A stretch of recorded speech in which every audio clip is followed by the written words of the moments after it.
From the mid-1930s until the end of the Second World War, the Nazi regime carried out a campaign of sustained anti-Semitic persecution that developed into a coordinated program of mass murder. This genocide is now known as the Holocaust. Millions of Jewish people were killed, many different communities were shattered, and not just people were destroyed, but entire ways of life. The scale of the Holocaust is such that it has become a foundational part of Western culture and is a fundamental part of the history of the Second World War. But how did this atrocity happen? What was happening in Germany in the 1930s that saw the rise of the Nazi Party? James Bulgin is the lead curator for the Holocaust Galleries at the Imperial War Museums. The new galleries at IWM London explore the history of how these events happened. This video is part one of an introduction to this complex history. The First World War left Germany in complete chaos. There was a lot of displaced anger because, of course, Germany didn't expect to lose the First World War. The people of Germany being encouraged to believe that this was a war that they were set to win. And when they didn't, it left people feeling angry and frustrated and needing someone to blame. And a lot of these young men who'd been part of the military found that they had all this displaced anger and nowhere to direct it. So politics became very volatile and very incendiary. And this was a landscape in which extreme politics and extremist politicians found some real ground to manoeuvre. Hitler was appointed Chancellor of Germany in 1933. Nazi persecution of Jewish people started from the very beginning of their regime. In the months and years that followed, laws were introduced that restricted opportunities for Jewish people. In 1935, a significant moment came with the introduction of the Nuremberg Laws that formally recognised who was and wasn't a German citizen and what rights they had. The Nazis enacted persecution of Jews in a few different ways. First of all, they used kind of the formal structures of laws and rules and restrictions, and they also looked for ways in which the population could be coerced into supporting anti-Jewish thinking and anti-Jewish policy. They wanted to create what they called a Volksgemeinschaft, a national community of people who thought in the same way. And of course, it became increasingly clear within this Volksgemeinschaft, for the people who didn't fit into it, there was really no place at all.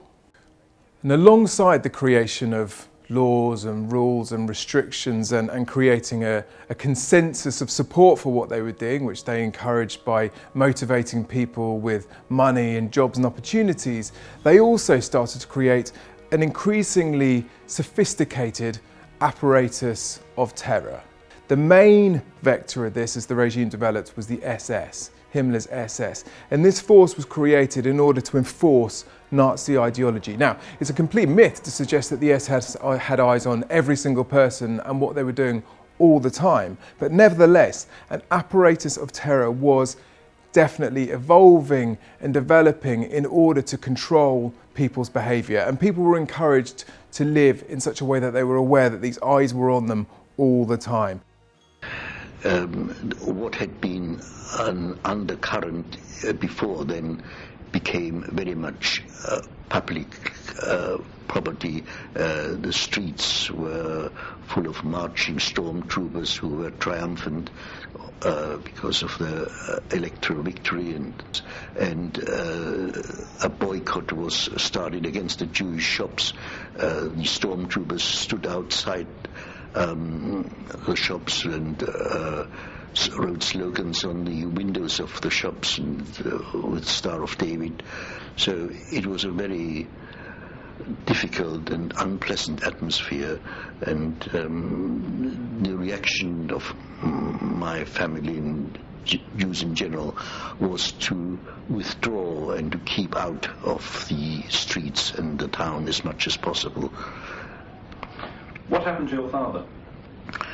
Well, later in 1933, they came and took my father away, and I understood subsequently that what happened was that they took him and many other Jewish men onto a football field and made them cut the grass with their teeth while the SR men in their brown uniforms stood around laughing. My father came back very ashen-faced and shaken, and of course he wouldn't talk about it at all. I found out afterwards from relatives what actually had happened. Alongside their use of violence, intimidation and new laws, propaganda was essential to the Nazis' consolidation of power and the spread of their dangerous ideologies.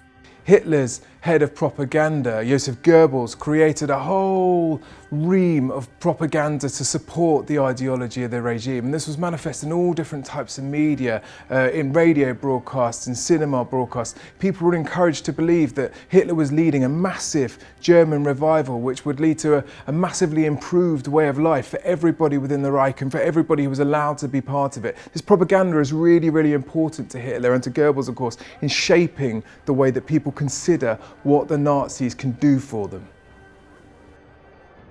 The late 1930s saw an escalation of anti-Semitic violence. On the 9th to 10th of November 1938, unprecedented riots took place across Germany and Austria, targeting Jewish people. Hordes of SA and SS forces, together with civilians and members of the Hitler Youth, rampaged through the streets, smashing Jewish property, setting fire to synagogues, and terrorising Jews. This violence was described by the Nazis and the media as Kristallnacht, or the Night of Broken Glass, and at least 90 Jewish people were murdered.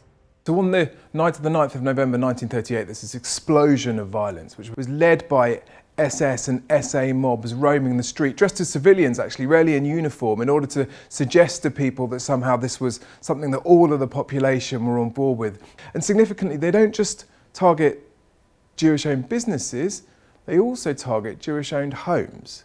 So for the first time really, Jewish people living in Germany and Austria and parts of Czechoslovakia feel that their most precious havens are under threat. In the days after the pogrom or Kristallnacht, about 30,000 Jewish men were marched off to concentration camps. For the first time in the history of the concentration camps, the majority of the populations were Jews.